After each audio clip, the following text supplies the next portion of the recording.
আরাফা, আমি শুরুতেই ধন্যবাদ জানাই অ্যাকশন8 এবং প্রথম আলোকে এই চমৎকার উদ্যোগের জন্য। আজকে আমরা অনেক রকম অভিজ্ঞতার কথা শুনলাম, নানান সমাজের নানান প্রান্ত থেকে উঠে আসা মানুষের অভিজ্ঞতার কথা শুনলাম। আমার কাছে সবসময় একটা কথা মনে হয়েছে যে নারীর আসলে ঈশ্বর এবং শিক্ষা এই দুটো ছাড়া নারীর নিজের বলতে আর কিছু নাই। সুতরাং আমাদের রাষ্ট্র কাঠামো, সমাজ কাঠামো, দলের কাঠামো, পরিবারের কাঠামো এত বেশি পুরুষতান্ত্রিক, এত বেশি নারী বিদ্বেষী যে আমাদের আসলে জীবনের শুরু থেকে একেবারে শেষ সময়টা পর্যন্ত আমাদের যুদ্ধ করতে হয়। একটা কথা আমার বন্ধু বলছিলেন, তাসলিমা আব্বা, যে রুবিন আপা এক পর্যায়ে বলতে বাধ্য হয়েছে যে অত ভদ্রতা করে আসলে হবে না। আমি একদম তাসলিমা আব্বার সাথে একদম একমত। আমি আমার গত একটা মিটিং এ বলেছিলাম যে আমি যেখানে আমার অস্তিত্বের সংকট, লড়াইটা আমার অস্তিত্বের লড়াই, সেখানে আসলে একটা ভদ্র ভালো মেয়ের ইমেজ নিয়ে দাঁড়িয়ে থাকা পরাজয়ের নামান্তর। আমি আরেকটা কথা একটু বলি, আমাদের দলগুলো এত বেশি নারী বিদ্বেষী যে তার একটা গ্লেয়ারিং এক্সাম্পল হয়তো বা 2026-এর এই নির্বাচন হতে পারে। একটি দল 0% আর আরেকটি দল 3% নারীকে মনোনয়ন দিয়েছে। যেই দলটি 3% নারীকে মনোনয়ন দিয়েছে সেই দলেরই একজন অত্যন্ত ইনফ্লুয়েন্সিয়াল নেত্রী বলেছেন যে এই নারীদের মনোনয়নগুলো পুরুষ কোটার মনোনয়ন। সো একজন অর্গানিক নারী উঠে আসবেন যার হয়তো ফ্যামিলি লেগেসিতে পলিটিক্স নাই, তার জন্য যাত্রাটা যে কতটা কঠিন এটা চিন্তাও করা যায় না।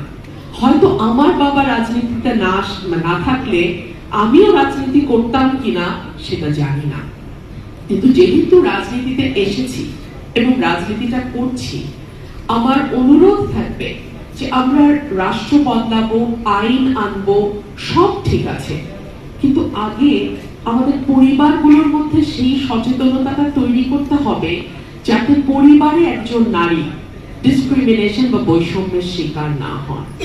আমার পরিবার, এবং পরিবার বলতে আমি কিন্তু আমার প্রাইমারি ফ্যামিলিকে মেন করছি, সেকেন্ডারি ফ্যামিলি বা বিয়ের পরে যেই পরিবারটা একজন নারী পায় সেই পরিবারের উপরে কিন্তু নারীর কোনো হাত থাকে না। সো তার প্রাইমারি পরিবার, তার বাবা মা ভাই বোনকে নিয়ে যে পরিবার, সেই পরিবারটি যদি নারীর প্রতি কোনো বৈষম্য না করে, কন্যা শিশুর প্রতি কোনো বৈষম্য না করে, কন্যা সন্তানের প্রতি কোনো বৈষম্য না করে, তাহলে সেই মেয়েটি কিন্তু মেরুদণ্ড সোজা করে বাঁচতে পারে। আজকে আমরা যে নাটকটি দেখছিলাম, দুটো নাটক পাশাপাশি চলছিল। একটাতে আমরা দেখছিলাম যে একজন নারী যিনি 13 বছর বয়সে তার জীবনটাকে আটকে গেছে, তার আর সামনে বাড়া হয় নাই। তার একটা চমৎকার কৈশোর ছিল, সেই কৈশোরটা একটা দিনের ঘটনায় তছনছ হয়ে যায় এবং তারপর তার জীবনটা সেই 13 বছরে আটকে যায়। আরেকটি নারী যিনি বাল্যবিবাহকে প্রতিরোধ করে এগিয়ে গেছেন, কিন্তু তিনি কিন্তু আর জীবনে ফ্যামিলি করতে পারেন না। খেয়াল করেছেন?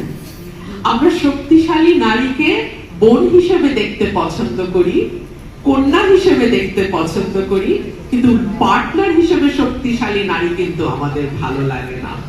তো আজকে যে সাহসী পুরুষরা ধৈর্য ধরে বসে আছেন, আমি তাদেরকে অভিনন্দন জানাই। এখানে এই যে আমরা ধরে নিই যে আমরা আমাদের পাশে একজন সাহসী নারী বা পার্টনার দেখতে চাই না, এটা তো কৃতিতান্ত্রিক সমাজ ব্যবস্থায় তৈরি করে দিয়েছে না মন মানে। হ্যাঁ, কিন্তু আমি যখন কাজ করতে যাই বিভিন্ন জায়গায়, আমরা অনেক জায়গায় দেখেছি তারা কাঁধে কাঁধ মিলিয়ে কাজ করে। যতক্ষণ সমাজের সামনে না আসছে ওই নারী কৃষক পুরুষ কৃষক তাদের মধ্যে কিন্তু খুব সুন্দর একটা ব্যালেন্স এবং আন্ডারস্ট্যান্ডিং আছে।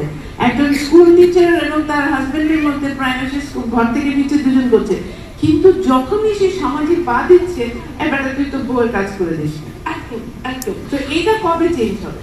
আমি এখানে আমার পরিবারকে না আমি সব সময় একদম প্রাথমিক আসনে বসে, মানে আজকে এই যে আমি যেমনই হোক ভালো মন্দ মিলিয়ে এই যে আমিটা পুরোপুরি আমার পরিবার তৈরি করেছে। ফারাপ্পা যে কথাটি বলছিলেন, আমার মা কিন্তু একজন কর্মজীবী নারী ছিলেন এবং উনি দেখা গেছে হয়তো বাসায় যদি কখনো মেইড না থাকতেন, আমার মা হয়তো রান্না করছেন, বাবা আমাদের ডিশগুলো পরিষ্কার করে দিচ্ছেন। আমার মা কখনো এটা পছন্দ করতেন। আমার বাবাও খুব বিখ্যাত একজন মানুষ, আমি সেই আলোচনাও এখন যাচ্ছি না। আমার মা খুব পছন্দ করতেন না, কিন্তু আমার বাবা ওটা সবসময় করেছেন। আমার মায়ের মিটিং বাবার মিটিং একই সময় করেছে। বাবা যেহেতু রাজনীতি করেন, উনি ওনার মিটিং এর সময় পাল্টে দিয়েছেন যাতে মা তার চাকরিটা ঠিক মতো করতে পারে।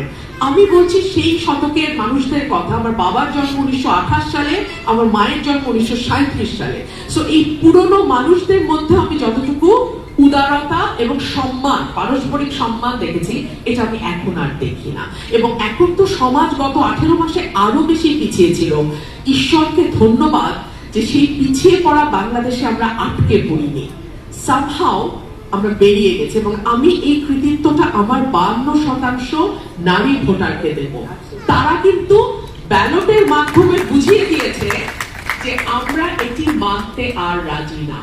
আমার এই 52% নারী ভোটারদের কাছে আরেকটা আবেদন আছে। দলগুলো যারা নারীদেরকে মনোনয়ন দেয় না, যারা অর্গানিক নারী পলিটিশিয়ানদের জন্য কোনো জায়গা রাখে না, তাদেরকেও আপনারা ভোট দেবেন না, তাদের পাশেও আপনারা দাঁড়াবেন না। তারা কিন্তু আপনার পাশে দাঁড়ায় না, আপনার ভোটটা নেয়, ভোটটা নিয়ে ক্ষমতাটা এনজয় করে, কিন্তু সত্যিকার অর্থে আপনার পাশে দাঁড়ায় না।